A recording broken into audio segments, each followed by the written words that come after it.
Naharap sa apat na magkakaibang reklamo ang dating ministro ng Iglesia ni Cristo na si Lowell Menorca.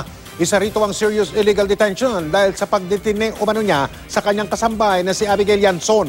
Nakatutok si Julio Segovia. Dahil sa umano'y patuloy na pagdetine sa kanilang anak, inireklamo ng mga magulang at kapatid ni Abigail Llanzon ang dating INC Minister na si Lowell Menorca II at misis niyang si Jinky Otsuka Menorca. Reklamong serious illegal detention ang isinampa nila sa Department of Justice dahil sa pagsama ng mga Menorca sa kanilang anak papuntang Maynila mula Sorsogon noong July 16 nang hindi nila nalalaman.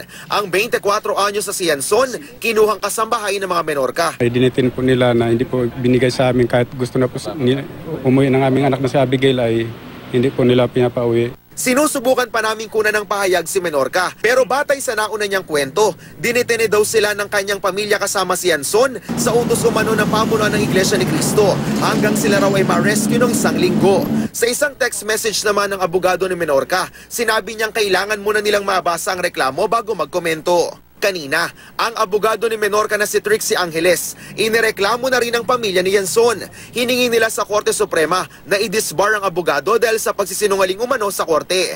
Noong hearing kasi sa Court of Appeals noong isang araw, sinabi ni Angeles na isang pulis daw ang umakbay at nagtangkang kunin si Llanzon. Pero ang sabi ngayon ng kanyang ina, siya raw at hindi isang pulis ang tinutukoy ni Angeles. Wala pang kopya ng reklamo si Angeles, pero sinabi nitong mas mainam daw na si Abigail mismo ang sumagot. Nasabi na rin daw ni Abigail sa CA hearing na hindi mga magulang niyang nakita niyang humatak sa kanya noong Martes. Sa Masbate City, kasong libelo naman ang inihain laban kay Menorca ng isang miyembro ng Society of Communicators and Networkers o SCAN, ang grupong namamahala sa seguridad ng INC. Mapanirado kasi ang pagtawag sa kanila ni Menorca noon bilang hit squad group sa isang panayam sa media. Hiwalay na kasong libelo rin at unjust vexation ang inihaing kaso ng SCAN International sa San Fernando City Prosecutor's Office. Kaugnay rin sa kaparehong pahayag ni Menorca laban sa grupo. Yung mga nasabi niya sa media,